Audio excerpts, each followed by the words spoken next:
Masturbation challenge എന്ന ഒരു പ്രക്രിയ അല്ലെങ്കിൽ ഒരു പദ്ധതി ഇപ്പോൾ ഇൻ്റർനെറ്റ് വഴിക്കും മറ്റും വ്യാപകമായി പ്രചരിക്കുന്നുണ്ട്. അതായത് മാസ്റ്റർബേഷൻ നിർത്തുവാൻ വേണ്ടിയിട്ടുള്ള എന്തോ ചികിത്സാ സമ്പ്രദായമാണ്. അങ്ങനെ മാസ്റ്റർബേഷൻ നിർത്തിക്കഴിഞ്ഞാൽ ശരീരത്തിന് ഒട്ടനവധി ഗുണങ്ങളുണ്ടാവും. ഇതെല്ലാമാണ് അതുവഴിക്ക് പ്രചരിപ്പിക്കുന്നത്. കഴിഞ്ഞ ആഴ്ച ISRMൽ ഒരു പേഷ്യൻ്റ് വരികയുണ്ടായി. അദ്ദേഹം 90 ദിവസത്തെ മാസ്റ്റർബേഷൻ ചാലഞ്ച് എടുത്തിട്ട് ഏതാണ്ട് 40 ദിവസത്തോളം അദ്ദേഹത്തിന് പൂർത്തീകരിക്കുവാൻ കഴിഞ്ഞുള്ളൂ. 41ാമത്തെ ദിവസം അദ്ദേഹത്തിന് സ്വയംഭോഗം ചെയ്യേണ്ടി വന്നു. ഇതിൻ്റെ കുറ്റബോധം കൊണ്ട് മാത്രമല്ല വന്നിരിക്കുന്നത്, അദ്ദേഹത്തിന് ശീഘ്രസ്ഖലനം ഭാവിയിൽ ഉണ്ടാകാതിരിക്കുവാൻ വേണ്ടി ഈ ഏതെങ്കിലും രൂപത്തിൽ ഈ മാസ്റ്റർബേഷൻ ചാലഞ്ച് തുടരുവാൻ സാധിക്കുമോ, അതിനുള്ള മരുന്നുകൾ എന്തെങ്കിലും ഉണ്ടോ എന്നുള്ളതാണ് ഇദ്ദേഹം ചോദിക്കുന്നത്. വാസ്തവത്തിൽ എന്താണ് സ്വയംഭോഗം? സ്വയംഭോഗം കൊണ്ട് ഈ ശരീരത്തിന് വല്ല ദോഷവും ഉണ്ടാകുന്നുണ്ടോ? ലൈംഗികമായി വല്ല തകരാറുകളും ഉണ്ടാകുന്നുണ്ടോ? എന്താണ് ഇതിൻ്റെ യഥാർത്ഥ പ്രശ്നം? നാം ധരിച്ചു വച്ചിരിക്കുന്നത് എന്താണ്? ഇത്തരം ധാരണകളെക്കുറിച്ചും തെറ്റിദ്ധാരണകളെക്കുറിച്ചും ഞാൻ ഇന്ന് നിങ്ങളോട് വിശദമായി ചർച്ച ചെയ്യാം.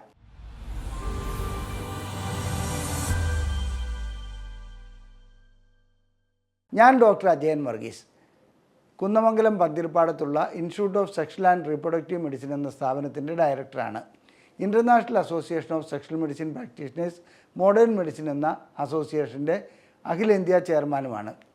സ്വയംഭോഗം ഒരു സ്വാഭാവിക പ്രക്രിയ മാത്രമാണ്. അതല്ലാതെ അതൊരു പാപമോ അല്ലെങ്കിൽ കുറ്റമോ അല്ലെങ്കിൽ ശിക്ഷ അർഹിക്കുന്ന ഒന്നോ അല്ല.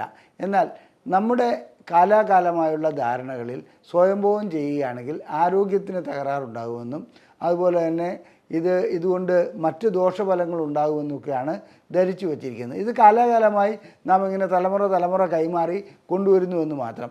ഏറ്റവും പ്രധാനപ്പെട്ട കാര്യം, സ്വയംഭോഗം ചെയ്യുകയാണെങ്കിൽ ലൈംഗിക ശേഷി കുറയും, അതുപോലെ തന്നെ ശീഘ്രസ്ഖലനം ഉണ്ടാകും, ഒരു ഭാര്യയെ തൃപ്തിപ്പെടുത്താൻ കഴിയില്ല എന്നൊക്കെയുള്ള ധാരണകളാണ്. ഒരടിസ്ഥാനവുമില്ലാത്ത വസ്തുതയാണ് ഈ സ്വയംഭോഗത്തെക്കുറിച്ച് അങ്ങനെയുള്ളത്. അതുകൂടാതെ മറ്റൊന്ന് എന്താണെന്ന് വെച്ചാൽ മുടി നരയ്ക്കും, അതുപോലെ തന്നെ ഇത് വരും, മാനസികമായ തകരാറുകൾ വരും. ഓരോ തുള്ളി ശുക്ലം നഷ്ടപ്പെടുമ്പോഴും ശരീരം ക്ഷീണിച്ച് മറ്റ് അവയവങ്ങൾക്ക് തകരാറുണ്ടാകും. ഇത്തരം ധാരണകളാണ്. സത്യം പറയട്ടെ, സ്വയംഭോഗം കൊണ്ട് ശരീരത്തിന് ഗുണമല്ലാതെ ദോഷമൊന്നും ഉണ്ടാകുകയില്ല. സ്വയംഭോഗം ചെയ്യുമ്പോൾ എന്താണ് സംഭവിക്കുന്നത്?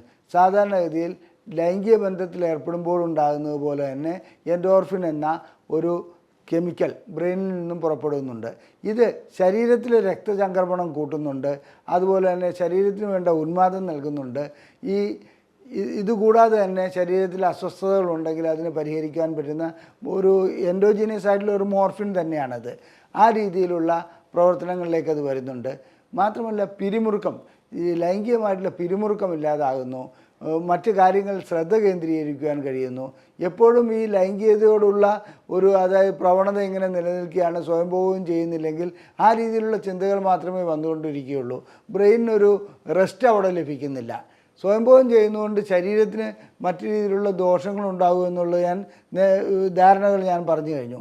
ഈ കൂട്ടത്തിൽപ്പെട്ട ഈ മാനസികമായിട്ടുള്ള തകരാറുണ്ടാകുകയല്ല, മാനസികമായിട്ടുള്ള ഉല്ലാസം, സന്തോഷം ലഭിക്കുകയാണ് ചെയ്യുന്നത്. പിന്നീട് സെക്ഷുവാലിറ്റി ഡെവലപ്പ് ചെയ്യുന്നതിന് സ്വയംഭോഗം നല്ലൊരു ഘടകമാണ്, അതായത് നല്ലൊരു പ്രവൃത്തിയാണ്. സ്വയംഭോഗം ചെയ്യുന്നതോട് ലൈംഗികമായിട്ടുള്ള വളർച്ച ഉണ്ടാകുന്നുണ്ട്. തലച്ചോറിൽ ലൈംഗികതയെക്കുറിച്ചുള്ള സെൻറ്ററുകൾ കുറച്ചുകൂടെ ആക്റ്റീവ് ആകുന്നുണ്ട്. ഇനി സ്വയംഭോഗം ചെയ്യാത്ത വ്യക്തികളെ സംബന്ധിച്ചിടത്തോളം എന്തെങ്കിലും പ്രത്യേകിച്ച് ഒരു ഗുണമുള്ളതായി കാണപ്പെട്ടിട്ടില്ല. ശുക്ലം എന്തായാലും ഉണ്ടായിക്കൊണ്ടിരിക്കും, അതുപോലെ ലൈംഗിക ആഗ്രഹം എപ്പോഴും വന്നുകൊണ്ടിരിക്കും. അല്ലെങ്കിൽ നമുക്ക് എന്തെങ്കിലും തകരാറുണ്ടെങ്കിൽ മാത്രമേ സ്വയംഭോഗം ചെയ്യാനുള്ള പ്രവണത വരാതിരിക്കുകയുള്ളൂ. എന്നാൽ സെമിറ്റിക് മതങ്ങളിൽ, അതായത് ക്രിസ്ത്യൻ, ജൂത, മുസ്ലിം മതങ്ങളിൽ സ്വയംഭോഗം ഒരു പാപമായിട്ടാണ് കാണപ്പെടുന്നത്. അതിനെ ആ രീതിയിലാണ് വിശദീകരിക്കുന്നത്.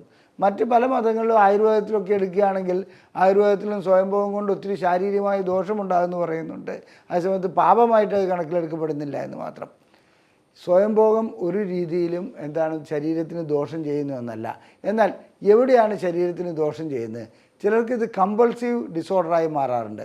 കമ്പൾസീവ് ഡിസോർഡർ എന്ന് പറഞ്ഞാൽ ആവശ്യത്തിൽ കൂടുതൽ ഇങ്ങനെ സ്വയംഭോഗം ചെയ്തുകൊണ്ടേയിരിക്കുക, അത് ശരീരത്തിന് ദോഷം ചെയ്യും. അത് ഏത് പ്രവൃത്തിയാണെങ്കിലും അധികമായാൽ അമൃതും വിഷമെന്നാണല്ലോ പറയുന്നത്. ആ രൂപത്തിലേക്കുള്ള ഒരു ഇത് മാത്രമേ ഉള്ളൂ.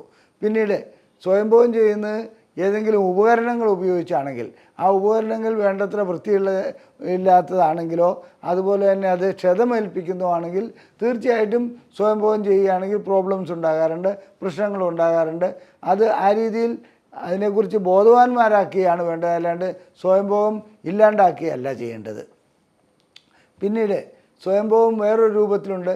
കമഴ്ന്ന് കിടന്നിട്ട് ചില കുട്ടികൾ റബ്ബ് ചെയ്യുന്ന അവസ്ഥ വരുന്നുണ്ട് ബെഡിലേക്ക്. അങ്ങനെ റബ്ബ് ചെയ്യുന്ന വ്യക്തികളെ സംബന്ധിച്ചിടത്തോളം അതിനോട് അഡിക്ഷൻ വരികയും വിവാഹം കഴിയുന്ന സമയത്ത് ഭാര്യയുമായി ബന്ധപ്പെടാൻ കഴിയാത്ത ഒരവസ്ഥയിലേക്ക് അവർ പോകാറുണ്ട്. അതല്ലാതെ സ്വയംഭോഗത്തിന് ആ രീതിയിലുള്ളൊരു തകരാറ് കാണപ്പെടുന്നു, വേറൊരു രീതിയിലുള്ള തകരാറും കാണപ്പെടുന്നില്ല. നോർമലായിട്ട് സ്വയംഭോഗം ചെയ്യുന്ന വ്യക്തികളെ സംബന്ധിച്ചിടത്തോളം അവിടെ ഒരു പ്രശ്നവും ഉടലെടുക്കുന്നില്ല. എന്നാൽ ചില വ്യക്തികളിൽ അവർക്ക് ഭാര്യമാരിൽ നിന്ന് ലഭിക്കുന്നതിനേക്കാൾ കൂടുതൽ അനുഭൂതി അവരുടെ മനോരാജ്യം വഴിക്ക്, അവരിങ്ങനെ സങ്കല്പം വഴിക്ക് അവർക്ക് സ്വയംഭോഗം വഴിക്ക് ലഭിക്കുന്നുണ്ട്. ഇത്തരം വ്യക്തികൾക്ക് വിവാഹ ശേഷം ചികിത്സ ചിലപ്പോൾ ആവശ്യമായി വരാറുണ്ട്. അവരെ സംബന്ധിച്ച് സ്ത്രീകളോടുള്ള താല്പര്യം തീരെ ഉണ്ടാകില്ല. അവരുടെ ബിഹേവിയർ ആ രൂപത്തിൽ പരിണമിച്ചിരിക്കുകയാണ്. അവരെ സംബന്ധിച്ചിടത്തോളം സ്വയംഭോഗം മാറ്റി ലൈംഗിക ബന്ധത്തിലേക്ക് കൊണ്ടുവരികയാണെങ്കിൽ ഒരു പരിധി വരെ പരിഹാരമുണ്ടാക്കാൻ കഴിയും.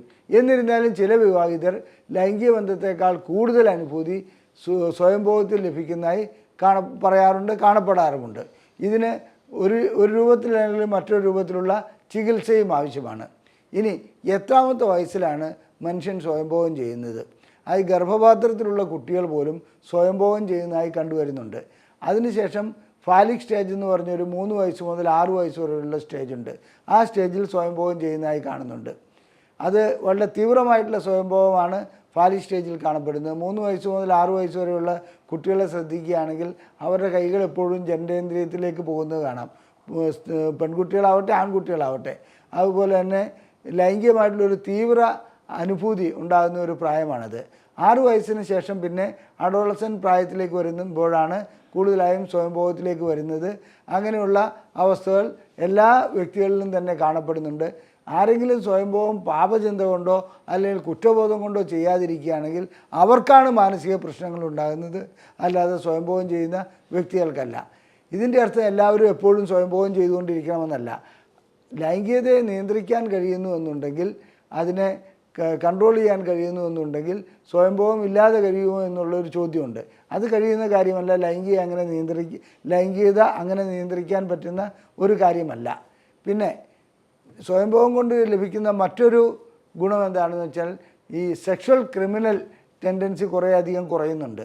അതായത് റേപ്പ്, മറ്റ് ഒളിഞ്ഞു നോട്ടം, ഇങ്ങനെയൊക്കെയുള്ള കാര്യങ്ങളൊക്കെ ഒരു പരിധി വരെ സ്വയംഭോഗം ചെയ്യുന്നതുകൊണ്ട് നിയന്ത്രിക്കാൻ കഴിയുന്നുണ്ട്. ഇനി ഇത് പാപമാണെന്നുള്ള ഒരു ചിന്ത നമ്മളിൽ വന്നിരിക്കുന്നതിന് ഞാൻ നേരത്തെ സൂചിപ്പിച്ചു, കാലാകാലമായി നമ്മളിത് അടിഞ്ഞുകൂടിയിട്ടുണ്ട്. ആ അടിഞ്ഞുകൂടിയിരിക്കുന്നത് തലമുറ കൈമാറി ഇങ്ങനെ വരുന്നതുമാണ്. അങ്ങനെയുള്ളൊരു പാപചിന്ത ഉള്ളതുകൊണ്ട് ചില പുരോഹിതന്മാർ സ്വയംഭോഗത്തെക്കുറിച്ച് കടുത്ത പാപം ലഭിക്കും, അങ്ങനെ ആ ശിക്ഷ ലഭിക്കും, ഈ ശിക്ഷ ലഭിക്കും എന്നൊക്കെ പറയുന്നതോടുകൂടി ഭയചകിതരായി സ്വയംഭോഗം ചെയ്യുമ്പോൾ വീണ്ടും കുറ്റബോധം ഉണ്ടാകാറുണ്ട്. എൻ്റെ അനുഭവത്തിൽ ചില പുരോഹിതന്മാർ പോലും സ്വയംഭോഗം ചെയ്യുകയും അവരുടെ വിശ്വാസികളെ സ്വയംഭോഗം ചെയ്യരുതെന്ന് ഉത്ബോധിപ്പിക്കുകയും ചെയ്യുന്ന അവസ്ഥ കണ്ടുവരുന്നുണ്ട്. വാസ്തവത്തിൽ എന്താണ് ഇതിന് പരിഹാര മാർഗമെന്നുള്ളത് നമുക്ക് മതപരമായ കാര്യങ്ങളിൽ നമ്മൾ ഇടപെടുന്നത് ശരിയല്ല. അത് മതപരമായ വിശ്വാസം അങ്ങനെ പോകട്ടെ. പക്ഷേ സ്വാഭാവികമായിട്ടും നാം കണക്ക് എടുക്കുകയാണെങ്കിൽ എല്ലാ വ്യക്തികളും തന്നെ, അത് വിശ്വാസിയാവട്ടെ അവിശ്വാസിയാകട്ടെ, സ്വയംഭോഗം ചെയ്യുന്നതായി കാണാം. അതിൻ്റെ തെറ്റുകുറ്റങ്ങളെക്കുറിച്ച് ഇവിടെ ഞാൻ പറയുന്നില്ല. ശാരീരികമായി ഇതിന് ഗുണമേ ഉള്ളൂ, ലൈംഗികമായി ഇതിന് ഗുണമേ ഉള്ളൂ. അതല്ലാതെ അമിതമാകുന്നില്ലെങ്കിൽ, അതായത് ഒരു കമ്പൾസറി ഡിസോർഡർ ആകുന്നില്ലെങ്കിൽ സ്വയംഭോഗം നല്ലൊരു കാര്യമാണ്. പിന്നെ ഈ മാസ്റ്റർബേഷൻ ചാലഞ്ച്, ഈ ചാലഞ്ച് കൊണ്ട് എടുത്തു പറയത്തക്ക എന്ത് ഗുണമാണ് ലഭിക്കുന്നതെന്ന് എനിക്ക് മനസ്സിലാകുന്നില്ല. ഇങ്ങനെ ഇൻ്റർനെറ്റിൽ കാണുന്നു, ഓരോന്നും ഫോളോ ചെയ്യുന്നു, അതിനുശേഷം എന്നാണെന്നുവെച്ചിട്ടുണ്ടെങ്കിൽ കുറച്ചുകൂടി കുറ്റബോധം ഉണ്ടാക്കി കൊടുക്കുക, അല്ലെങ്കിൽ താനൊരു പരാജയമാണല്ലോ എന്നുള്ളൊരു തോന്നലുണ്ടാക്കി കൊടുക്കാൻ മാത്രമേ അതിന് കഴിയുള്ളൂ.